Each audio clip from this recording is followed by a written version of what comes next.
James Wilson looked at his watch as he entered the courtroom. Monday mornings were always busy, and today was no exception. People filled the benches, waiting for their turn to face the judge. At 55, James had been a judge for 15 years. His gray hair and serious face made people respect him right away. He wore his black robes with pride, believing strongly in the law and justice. "Court is now in session," called the clerk. James took his seat and began working through the day's cases: traffic violations, small disputes, and minor offenses, the usual matters that filled his days. By mid-afternoon, he was tired, but continued with his work. That's when Lucy Bennett's case came up. Case number 243, parking violation, third offense this year, announced the clerk. Lucy walked forward. She was tall with dark skin and wore a simple blue dress. Her hair was pulled back neatly, and despite looking tired, she carried herself with dignity. James looked at her file. "Ms. Bennett, this is your third parking ticket in 6 months. The fine is £200. Lucy gripped her handbag tightly. "Your Honor, I understand the violation, but I need to explain. My mother has been very ill. She was taken to hospital suddenly, and I had to rush there. There were no proper parking spaces left." James had heard many excuses before. Rules were rules, and making exceptions wasn't his job. "Ms. Bennett, while I sympathize with your situation, the law is clear. Personal emergencies, however unfortunate, don't excuse breaking parking regulations." "But, Your Honor," Lucy continued, "I stayed with her for hours. She has no one else. When I returned to my car—" "That's enough," James interrupted. "The fine stands at £200, due within 30 days. Next case." Lucy's face showed disappointment, but she didn't argue further. She simply nodded and turned away. As she walked to the back of the courtroom, James felt a strange feeling. Something about her seemed familiar, though he couldn't place it. The way she spoke, her calm manner even when upset, it reminded him of someone. The rest of the afternoon passed quickly. By evening, James was in his office, gathering his things to go home. His phone buzzed. It was an email from Thomas, his literary agent. James had been working on a book about the justice system for years, but struggled to finish it. Last month, Thomas suggested finding a co-writer to help him complete the project. James opened the email. "Great news. Found the perfect writing partner for your book. She's a journalist with experience covering court cases and social issues. Very talented writer who can bring a fresh perspective to your work. Her name is Lucy Bennett. Meeting arranged for tomorrow at Oak Tree Cafe, 7 p.m. Let me know if you need anything else. Thomas." James stared at the name. Lucy Bennett. It couldn't be the same person from court today, could it? London was a big city, but still. At home that evening, James couldn't stop thinking about the coincidence. He lived alone in a comfortable flat, his walls lined with law books and framed certificates. Pictures of his late wife, Mary, sat on the mantelpiece.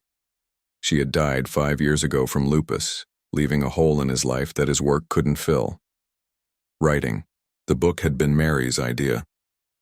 "You have so many stories to tell, James," she had said. "People should hear them." Now, after years of working on it alone, he was going to meet a co-writer, possibly the same woman he had found earlier that day. James picked up his manuscript from his desk. The title page read, "Justice Served, A Judge's Perspective." He flipped through the pages, wondering what Lucy Bennett might think of his views on justice and fairness if she was indeed the same woman. He poured himself a small glass of scotch and looked out the window at the London lights. Tomorrow would be interesting, to say the least. What are the odds? He wondered aloud, thinking about how small the world could be sometimes.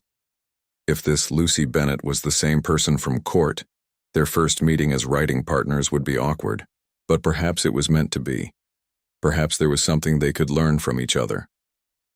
James set his alarm for the morning and prepared for bed, his mind still turning over the strange coincidence and what tomorrow might bring. The Oak Tree Cafe sat on a quiet corner, its windows glowing warm against the evening darkness. Inside, soft music played as customers chatted over coffee and cake. James arrived 20 minutes early, choosing a table in the corner where he could see the door. He placed his manuscript on the table, a thick folder filled with his thoughts on justice and law. Nervous, he ordered a black coffee and checked his watch every few minutes. At exactly 7 o'clock, the cafe door opened. Lucy Bennett walked in wearing a red coat and carrying a leather bag. She looked around until her eyes found James. The moment their gazes met, her steps faltered. She recognized him immediately. James saw surprise, then something like anger flash across her face. For a moment, he thought she might turn and leave. Instead, she took a deep breath and walked toward his table. "Judge Wilson," she said, her voice cool but polite. "Ms. Bennett," he replied, standing awkwardly. "Please sit down." Lucy removed her coat and sat across from him.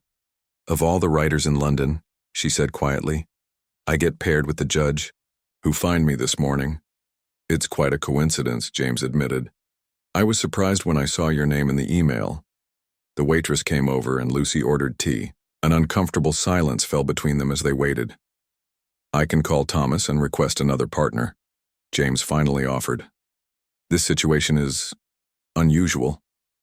Lucy studied him for a moment. "Actually, I think I'll stay," she said, surprising him. "I've read parts of your manuscript that Thomas sent me.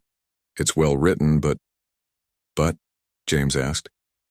Lucy opened her bag and pulled out several pages with notes in the margins. "Your view of the justice system is very idealistic.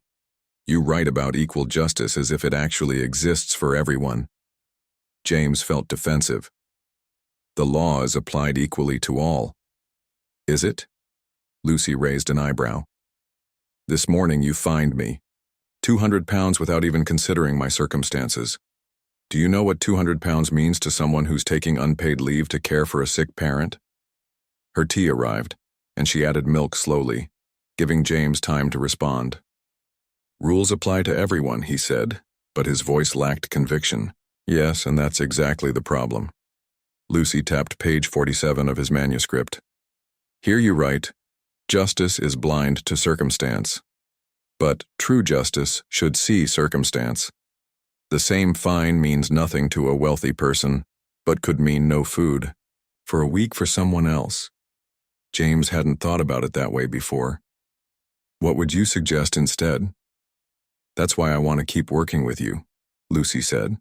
"Your book has potential to change how people think about justice, but only if it's honest about the system's flaws." James was surprised by her directness, but also intrigued. "And you think you can help with that?" "I know I can," Lucy said confidently. "I've been reporting on court cases for 7 years. I've seen how justice works differently depending on who you are." James took a sip of his coffee, considering her words. "Tell me about your experience." For the next hour, Lucy shared stories from her work. People who couldn't afford lawyers, those who pleaded guilty to crimes they didn't commit because they couldn't risk a trial, and families torn apart by minor offenses with major consequences. As James listened, he realized his book was missing these perspectives. His vision of justice was shaped by his position on the bench, not by the experiences of those who stood before him. "I think," he said finally, "we might have something to learn from each other." Lucy smiled for the first time that evening. "That's the most sensible thing I've heard you say." They agreed to meet twice a week to work on the book. Lucy would read and critique what James had written while adding stories from her own reporting. As they gathered their things to leave, James hesitated. "About your fine?" Lucy shook her head. "Don't. I don't want special treatment. That's not what this is about." "It's not special treatment to recognize I may have been hasty," James said. "Bring your mother's hospital records to court tomorrow. I'll review the case." Lucy studied him for a moment. "Tomorrow, then." They walked out into the cool evening, parting ways at the street corner. James watched Lucy walk away, thinking about how differently he had seen her from the bench. In court, she had been just another case number. Now she was a person with a story, with struggles and knowledge he didn't have. Tomorrow's court session would feel different, he thought, and so would his book. For 2 weeks, James and Lucy met at the Oak Tree Cafe every round. Tuesday and Thursday evening. At first, they worked in silence, passing pages back and forth with notes written in the margins.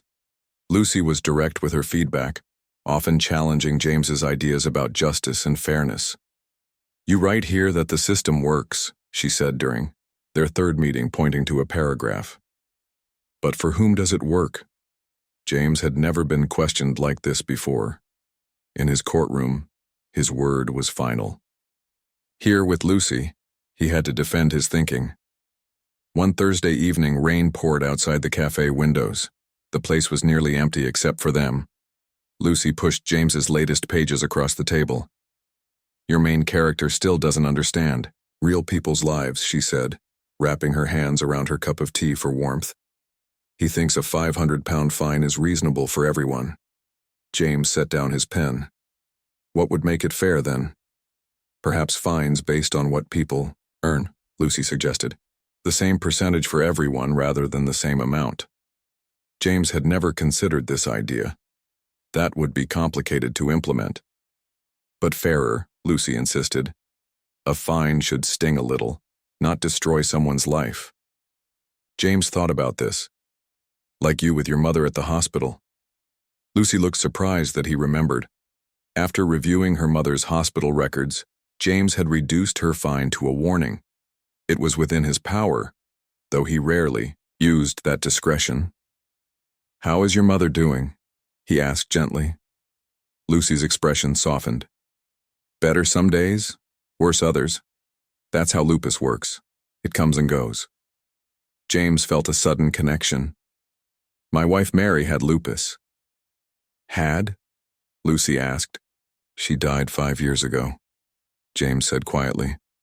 "It was a bad flare that affected her heart." Lucy reached across the table and briefly touched his hand. "I'm sorry.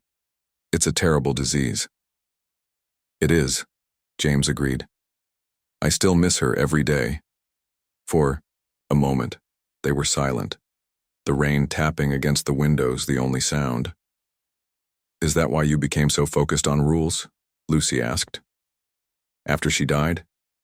James had never connected these things before, but as he thought about it, he realized Lucy might be right. After Mary died, he had thrown himself into work, becoming stricter and less flexible in his judgments. "Perhaps," he admitted, "rules don't leave room for feelings. They're easier in some ways. But less human," Lucy pointed out. "Yes," James said, "less human." Their conversation shifted back to the book, but something had changed between them. The tension had eased, replaced by a growing understanding. The following Tuesday, James brought something new to their meeting, a copy of a judgment he had made that day. He had fined a young man for driving without insurance, but had established a payment plan based on the man's income instead of demanding the full amount at once. "It's a small change," he told Lucy, "but it's something." Lucy smiled. "It matters to that young man." As weeks passed, their work fell into a rhythm. Lucy would challenge James's perspective, and James would defend his views or increasingly often reconsider them. Their discussions grew longer, sometimes continuing as they walked from the cafe to the bus stop. One evening, after a productive session working on a chapter about rehabilitation versus punishment, they stood outside in the cool evening air. "Would you like to come to a community meeting this weekend?" Lucy asked suddenly. "It's in my neighborhood. People talk about how local issues affect them, including legal ones. It might give you some perspective for the book." James hesitated. He rarely ventured into parts of London outside his usual routine. "You don't have to," Lucy added, seeing his hesitation. "No, I'd like to," James decided. "What time?" Lucy smiled. "Saturday at 1. I'll text you the address." As they said goodbye that evening, James realized something had shifted in their relationship. They weren't just writing partners anymore. They weren't exactly friends yet, but they were becoming something more than the judge and the woman he had fined. Walking to his car, James thought about how meeting Lucy had begun to change him. He was seeing his work differently, questioning things he had taken for granted for years. His book was becoming something new, something better, because of her influence. And for the first time in 5 years, James felt the rigid shell he had built around himself beginning to crack. James stood nervously at the entrance of the community center. The building was old but well kept, with colorful posters covering the walls. He felt out of place in his neat shirt and trousers while most people wore casual clothes. Lucy spotted him from across the room and waved him over. She was setting up chairs in a circle with a few others.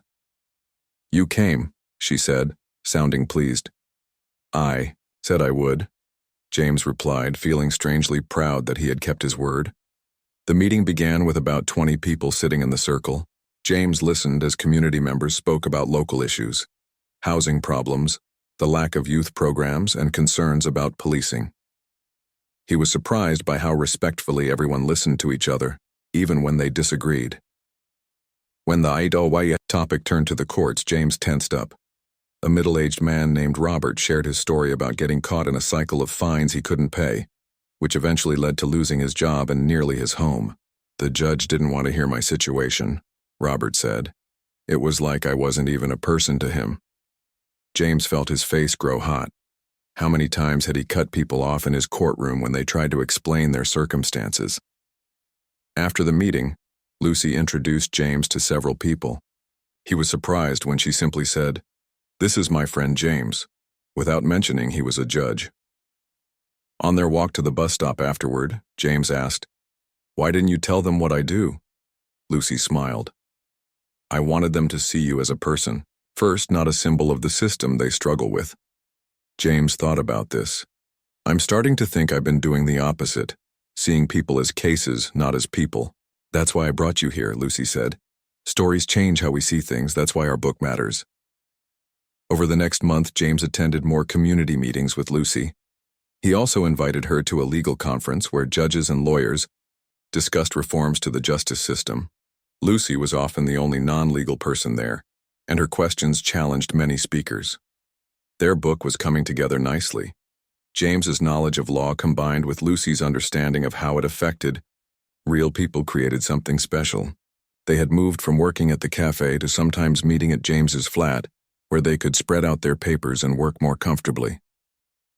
One evening, as they finished a particularly good chapter, James made tea while Lucy looked at the photos on his mantelpiece. "Is this Mary?" she asked, pointing to a picture of a smiling woman with kind eyes. "Yes," James said, handing Lucy her tea. "That was taken about a year before she got sick." Lucy studied the photo. "She looks like she was full of life." "She was," James said, smiling at the memory. "She's the one who encouraged me to write this book, actually. She always said I had important things to share." "She was right," Lucy said, "though I don't think this is the book she expected." James laughed. "No, probably not, but I think she would approve of the changes." They sat in comfortable silence for a moment. "Why did you become a judge?" Lucy asked suddenly. James thought about it. "I believed in justice, the system. I thought I could make a difference from the bench. And now? Now I realize I've been part of the problem sometimes," James admitted, applying rules without seeing the full picture. He set down his cup. "I owe you an apology, Lucy.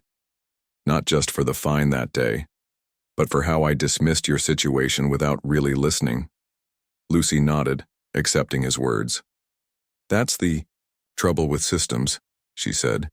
"They're designed to process cases quickly, to treat everyone the same regardless of their unique situations. But that's not real justice," James said, the realization settling deep within him. "That's just following rules." "Exactly," Lucy agreed. They returned to their work, but James kept thinking about their conversation. Later that night, after Lucy had gone home, he sat in his study looking at changes he could make in his own courtroom. Sliding scales for fines, more community service options, better connections to social services. It wouldn't fix the whole system, but it was a start. And their book might help others see what he was only now beginning to understand. The next morning in court, James looked at each person before him differently. They weren't just case numbers anymore. They were people with stories, complicated, messy human stories that deserved to be heard. As he considered each case, he remembered Robert from the community meeting. and he remembered Lucy standing before him that first day. He remembered them not as judge and defendant, but as one person facing another. 6 months after their first meeting, James and Lucy stood together at the front of a crowded bookshop. Copies of their book, Justice for All, Rethinking Our Courts, were stacked on tables around them. People filled every chair with more standing along the walls. James adjusted the microphone nervously. Public speaking had never bothered him in his courtroom, but tonight felt different. This wasn't about laying down the law. It was about questioning it. "Thank you all for coming," he began. "When I started writing this book, I thought I understood justice. After 15 years as a judge, I believed I knew how the system worked and why."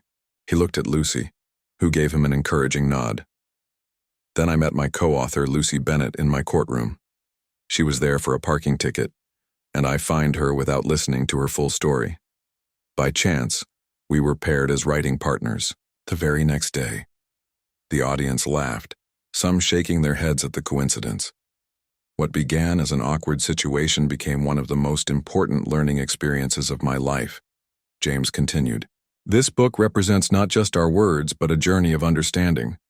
Lucy taught me to see the human cost of blind justice." Lucy stepped forward to the microphone. "And James helped me see that change can happen from within the system, when people in power are willing to listen and learn." After reading sections from their book, they opened the floor for questions. A young woman raised her hand first. "I'm a law student," she said. "Did writing this book change how you work as a judge?" James nodded. "Completely. I now take more time with each case. I've created a sliding scale for fines based on income. I connect people with social services when needed. Small changes, but meaningful ones." A middle-aged man spoke next. "Ms. Bennett, what was it like working with someone you initially saw as part of an unfair system?" Lucy smiled. "Challenging at first, but good change often comes from difficult conversations between people who see things differently." The event lasted longer than planned, with a line of people waiting to have their books signed afterward. Near the end of the line was Robert from the community meetings, holding a copy of the book. "I never thought I'd see a judge write something like this," he told James. "It gives me hope." James felt a lump in his throat as he signed Robert's copy. "Your story is in here, you know. Not with your name, but your experience helped shape this book." As the bookshop emptied, Lucy's phone rang. Her face grew serious as she answered. "I need to go," she said after hanging up. "My mother's had a bad day. The nurse thinks I should come over." "I'll drive you," James offered immediately. 20 minutes. Later, they arrived at a small flat where Lucy's mother, Doris, lived. Despite looking tired and in pain, Doris greeted James warmly. "So you're the judge my Lucy's been working with," she said, gesturing for him to sit. "She's told me all about you." "All good things, I hope," James said. Doris laughed softly. "Eventually, not at first." While Lucy prepared her mother's medicine, James talked with Doris about her life. She had been a teacher before lupus forced her to retire early. She reminded him of Mary in some ways. The same quiet strength, the same refusal to be defined by illness. Later, as they left Doris resting, Lucy turned to James. "Thank you for coming. You didn't have to." "I wanted to," he said simply. They stood on the quiet street in the gentle evening light. "What happens now?" Lucy asked. "The book is finished." James hadn't thought beyond the book launch. These months with Lucy had changed him, changed how he saw his work, his role in the community, and himself. "I was thinking," he said carefully. "There's a judicial committee being formed to recommend reforms to the court system. They've asked me to join, and I'd like you to come with me as a community representative." Lucy looked surprised. "Me? In a room full of judges and lawyers?" "Exactly," James said. "They need to hear voices like yours, real perspectives from outside the system." Lucy considered this. It would be uncomfortable for everyone. Most important, changes are, James replied. She smiled slowly. "Then I accept." As they walked toward his car, James felt a sense of purpose he hadn't experienced in years. Their book was important, but it was just the beginning. Real change would take time, persistence, and the courage to bring different worlds together. "We make a good team," he said. "We do," Lucy agreed. "Who would have thought it? The judge and the woman he find." "Sometimes," James said, "the most unlikely partnerships create the greatest change." As evening settled over London, they drove away together. No longer just co-authors, but partners in something larger than themselves.